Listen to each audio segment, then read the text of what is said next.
Hello students, कैसे हैं आप लोग। उम्मीद करता हूं आप लोग बहुत अच्छे होंगे। लाइव क्लासेस को मिस कर रहे होंगे, मैं भी आप लोगों को बहुत मिस कर रहा हूं। But let's read. क्लास 12 से आज मैं एक पोएम लेके आया हूं, बहुत ही अच्छे poem, prayer for my daughter, लिखी है W.B. Yeats. W.B. Yeats Irish poet, Ireland से बिलोंग करते हैं। तो सबसे पहले मैं इस पोएम का ओवरव्यू दे देता हूं, फिर लाइन बाय लाइन इस पोएम को अच्छे से एक्सप्लेन कर दूंगा ताकि आपके कोई भी डाउट्स न रह जाएं। ये एक पर्सनल पोएम है। पर्सनल पोएम मतलब ये देश के लिए नहीं लिखी गई है, ना ही कोई समाज सेवा के लिए लिखी गई है। W.B. यीट्स की ये पर्सनल पोएम है। ये बेसिकली उनके डर को बताती है। किसको बताती है? उनके डर को। उनका डर, भविष्य को देखते हुए जो उनका डर है, उस चीज को ये पोएम बताती है। ये पोएम लिखी गई है उनकी डॉटर, अपनी डॉटर के बारे में। जब उनकी डॉटर का जन्म होता है, उनकी डॉटर का नाम है एनी, जब उनकी डॉटर का जन्म होता है तब ये पोएम लिखी गई थी। ये पोएम लिखी गई थी 1919 में और पब्लिश हुई थी 1921 में।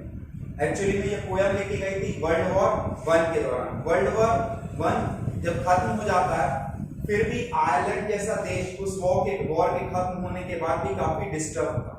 तो पोस्ट वॉर का जो डर है, जो वॉर ने क्षति पहुंचाई है, डिस्ट्रॉय किया है, उसको लेकर W.B. यीट्स बहुत चिंतित है। वो अपनी लड़की को चाहते हैं कि उनकी लड़की को फ्यूचर में कोई प्रॉब्लम ना जाए। उनकी लड़की के फ्यूचर के लिए वो बहुत डरे हुए हैं।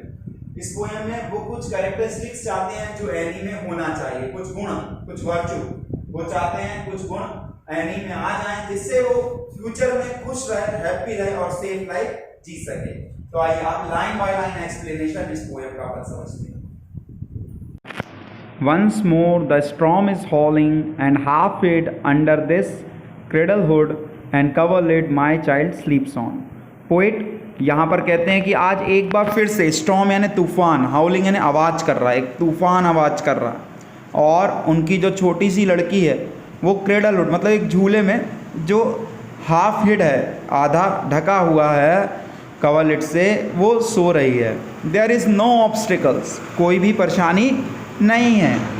बट जो Gregory's wood and one bare hill whereby the haystack and roof levelling wind bred on the Atlantic can be state. वो बोलते हैं अटलांटिक से, अटलांटिक ओशन से ब्रेड ऑन मतलब एक तूफान आ रहा है, विंड आ रही है। विंड कैसी है?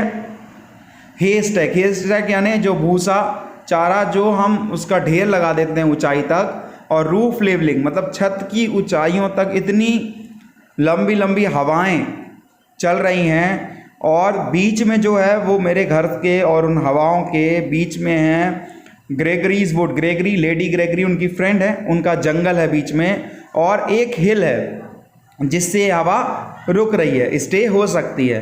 एंड फॉर एन आवर, और आज 1 घंटे से वो घूम रहे हैं और प्रे कर रहे हैं अपनी डॉटर के लिए, क्योंकि वो उदास है, ग्लूम है, ग्रेट ग्लूम है उनके माइंड में, मतलब उदासी है एक उनके दिमाग में, इसलिए वो घूम रहे हैं और अपनी डॉटर के लिए प्रे कर रहे हैं। I have walked and prayed for this young child an hour and heard the sea wind scream upon the tower. Basically जो पोएट है हमारे, वो प्रे कर रहे हैं, घूम रहे हैं अपनी लड़की के लिए, चिंतित हैं। एक फादर अपने यंग चाइल्ड के लिए बहुत ही वरिड हैं, वो तेज हवाओं को सुन रहे हैं। बेसिकली ये उनका क्या हो रहा है, अभी अभी वर्ल्ड वॉर फर्स्ट की उन्होंने डिस्ट्रॉइंग पावर देखी है, तो इसलिए वो डर रहे हैं। उनको बाहर की दुनिया बहुत ख़राब लग रही है, बाहर बहुत खून खराबा हुआ है, इसलिए उनको आज ऐसा लग रहा है कि एक सी विंड है जो उनके घर तक उनकी आवाज़ें आ रही हैं। Under the arches of the bridge, arches of the bridge मतलब समुद्र में एक बेसिकली पत्थर का एक ब्रिज बन जाता है, उसके अंदर से scream in the elms, elms मतलब tree, elms above the flooded stream. जैसे जब बाढ़ आती है तो नदी इतनी बड़ी हो जाती है कि पेड़ों के ऊपर से बहने लगती है।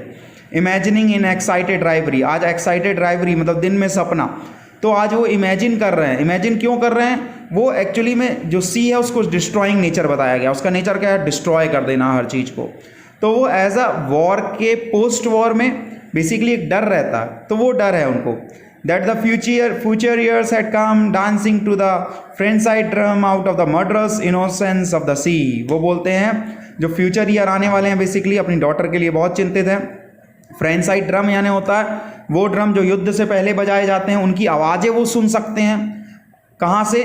सी से, सी विंड से उनकी आवाज़ें वो आज सुन रहे हैं और डरे हुए हैं काफ़ी अपनी डॉटर के लिए। May she be granted beauty and not your yet the beauty to make a stranger's eye distraught. यहाँ पर पोएट चाहते हैं अपनी डॉटर से, यहाँ पर अब वो कैरेक्टरिस्टिक्स बता रहे हैं कि उनकी डॉटर में क्या क्या कैरेक्टरिस्टिक्स होनी चाहिए। वो बताते हैं कि उनकी डॉटर खूबसूरत हो, लेकिन इतनी खूबसूरत नहीं कि स्ट्रेंजर्स की आई को डिस्ट्रॉट करे, मतलब कोई व्यक्ति उसको देख के व्याकुल हो जाए। और hers before a looking glass, या फिर वो ऐसी बन जाए कि वो इतनी खूबसूरत हो जाए कि उसको और कुछ मतलब गुण की आवश्यकता ही ना हो, वो अपने आप को केवल ग्लास में देखते रहे, मिरर में देखते रहे। For such being made beautiful over much consider beauty a sufficient end, क्योंकि ऐसे व्यक्ति जो बहुत ज़्यादा खूबसूरत रहती है, एक महिला, एक लेडी जो बहुत ज़्यादा खूबसूरत रहती है, वो सोचती है कि ये एंड है, मतलब इसके अलावा कोई क्वालिटी इंपॉर्टेंट ही नहीं है उसके लिए, वो ब्यूटी को सफिशिएंट एंड समझती है। और जो नेचुरल काइंडनेस है उसको खो देती है, जो हार्ट रिवीलिंग इंटीमेसी है, जो दिल को खुश करने वाले गुण हैं वो उसमें नहीं होते। That chooses right and never find a friend, तो वो ऐसी, उसकी डॉटर ऐसी होनी चाहिए जो सही चूज करे, है ना, नहीं तो ऐसे व्यक्तियों का कोई फ्रेंड नहीं रहता बेसिकली। तो वो ये चाहते हैं कि उनके डॉटर में ऐसी क्वालिटी, बहुत खूबसूरत वो ना हो, खूबसूरत हो लेकिन बहुत खूबसूरत उनमें क्वालिटी ऐसी ना आए। Helen being chosen found life flat and dull and later had much trouble from a fool, while that great queen that rose out of his prey being fatherless would have her way, yet choose a bandy-legged smith for a man. Helen एक दुनिया की सबसे खूबसूरत महिला जो कि Troy के साथ एलोप कर जाती हैं, मतलब वो क्वीन रहती हैं और वो पेरिस के राजा के साथ भाग जाती हैं, और वो जो चूज़ करती हैं पेरिस ऑफ मतलब किंग ट्रॉय को, वो फूल को, उसके कारण वो पूरी त्रासदी हो जाती है। दोनों गुटों में झगड़ा होता है और काफ़ी डिस्ट्रॉय होता है। तो जो एक बहुत ही खूबसूरत थी, केवल खूबसूरती के कारण उसने क्या किया, गलत चूज़ किया, एक फूल से शादी की। इस बैंडी लेग्ड स्मिथ एक कॉमन नेम है बेसिकली इंग्लैंड आयरलैंड में, तो वो यूज़ करता है बैंडी लेग्ड स्मिथ, जो मतलब कोई काम का नहीं था, उसको उसने चूज़ किया। यहाँ पर जो हमारे पोएट हैं वो अपने समय को याद करते हैं, जब वो 24 ईयर्स के थे तो उन्होंने माउंट गने नाम की लेडी को प्रपोज किया था लव के लिए, बट उन्होंने उस पोएट को रिजेक्ट करके दूसरी किसी से शादी कर ली थी। तो यहाँ पर वो एक यूज़ कर रहे हैं प्रोवर्ब भी, it's certain that fine women eat a crazy salad with their meat whereby the horn of plenty is undone. Horn of plenty मतलब ग्रीक माइथोलॉजी में संपन्नता की निशानी। ग्रीक माइथोलॉजी में हॉर्न ऑफ प्लेंटी मतलब goat के सींग, एक बकरी के सींग, ये संपन्नता की निशानी है, जो कि उसके पास थे लेकिन वो अनडन हो गए, उसको नहीं मिल पाए, क्योंकि वो उसने क्या किया, मतलब एक इंसान खाने के साथ अगर क्रेजी सलाद खाता है, मतलब वेस्टफुल चीज़, दही को उसने मीन्स गुलाब जामुन को दही में डाल के खा लिया, सब कबाड़ा कर दिया। यहाँ पर पोएट हमें बताते हैं कि जो दिल रहते हैं वो कर्टिसी से जीते जाते हैं, भले ही कोई खूबसूरत ना हो लेकिन वो दिल जीत सकता है अपनी कर्टिसी से। फिर भी yet many that have played the fool for beauty very self has charm made wise and many a poor man that has roved। फिर वो बताते हैं फिर भी कई लोग ऐसे होते हैं जो केवल ब्यूटीफुल होने के कारण खेलते हैं बेसिकली, और कई सारे गरीब मतलब बेचारे, many a poor man that has roved, वो अपने आप को पुअर मैन कह रहे हैं क्योंकि वो भी रोव मतलब चले थे, वो भी प्यार किया था उसने भी एक खूबसूरत महिला से जिसने उसे नकार दिया था। And loved and thought himself be loved, उनको लगता था जब वो रो कर रहे थे, प्यार कर रहे थे उस लेडी से, कि वो भी उनसे प्यार करती है। From a glad kindness can not take his eyes, क्योंकि जो ग्लैड काइनाइट मतलब बेसिकली एक इंसान रहता है, एक बहुत खूबसूरत चीज़ को देख के उसकी आँख हटती नहीं है।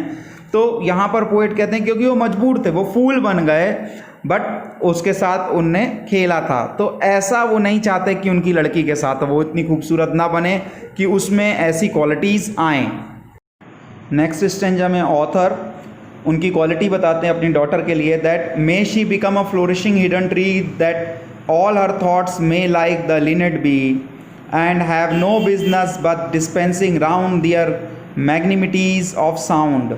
तो यहाँ पर वो चाहते हैं अपनी डॉटर से कि वो फ्लोरिशिंग हिडन ट्री हो, एक छुपा हुआ फलता फूलता पेड़ हो लिनेट के जैसा, उसका कोई काम ना हो बट डिस्पेंसिंग, डिस्पेंसिंग यानी बिखेरना, क्या बिखेरना, मैग्निमिटीज, खुशियाँ बिखेरने का काम हो। Nor but in merriment begin a chase, मतलब अपनी खुशी से वो चेज ना करने लगे, किसी चीज़ के पीछे ना जाए। नॉर बट इन मैरीमेंट अक्वारल, ना अपनी मतलब इच्छा से वो लड़ाई करने लगे, ऐसी क्वालिटीज़ उसमें ना आए। एक पेड़ की तरह वो दयालु हो। Oh may she live like some green laurel rooted in one dear perpetual place, तो वो चाहते हैं परपेचुअल प्लेस यानी प्रोटेक्टेड प्लेस, एक प्लेस जो बिल्कुल तरह सेफ हो। लॉरल रूटेड मतलब एक हरा भरा पेड़, जिसको ग्रीन हरा भरा पेड़ जिसकी जड़ें बहुत नीचे तक जाती हैं। तो उसके कहने का मतलब है जो उसकी डॉटर है उसमें ऐसे वर्च्यू हो एक पेड़ की तरह, काइंड, जो स्थिर रहे, इधर उधर ना भागे और वो सेफ प्लेस पे रहे। तो वो अपनी डॉटर में ये सब गुण चाहते हैं। 7th स्ट्रेंजर में पोएट बोलते हैं, my mind because the mind that I have loved, the sort of beauty that I have approved, prosper but little has dried up of late. वो बताते हैं, अपने बारे में बताते हैं कि माउंट गॉने के साथ उनका अफेयर था, उन्होंने उस ब्यूटी को अप्रूव किया था, लेकिन वो प्रॉस्पर तो हुआ, संपन्न तो हुआ, लेकिन कुछ समय बाद वो ड्राइड अप हो गया, मतलब उनका रिलेशन उनके साथ ख़त्म हो गया। वो यहाँ पर बताते हैं, yet knows that to be choked with the hate may well be of all evil chances chief. लेकिन वो बताते हैं कि जो हेट है, हेट जो नफ़रत है वो क्या है, वो दिमाग को चोक कर देती है बेसिकली। वो अगर हेट अगर दिमाग में आ गई तो वो इविल चांसेस हो जाते हैं, मतलब कि आपके दिमाग में कुछ गलत गलत चीज़ें आने लगेंगी। If there is no hatred in a mind assault and a battery of the wind, assault और बैटरी ऑफ द विंड ये फ्रेज़ यूज़ किया गया है विंड के डिस्ट्रक्टिव पावर को बताने के लिए। अगर माइंड में कोई हेट्रेड नहीं होगा तो जो डिस्ट्रक्शन है वो नहीं हो सकता। Can never tier the Lynette from the leaf, वो लिनेट को लीफ से अलग नहीं किया जा सकता। लिनेट यहाँ सिंबलाइज करता है उनकी बेटी को, एने को। तो यहाँ पर वो चाहते हैं अपनी डॉटर से कि उसमें अच्छे गुण आएँ, उसमें एक गुण आए जिससे वो हेट्रेड ना हो, उसके दिमाग में किसी तरह की नफ़रत ना हो, जिससे दूसरे इविल चांसेस ना हो। नेक्स्ट स्टेंजा में पोएट बोलते हैं, जो इंटेलेक्चुअल हेट्रेड है वो सबसे बुरी होती है।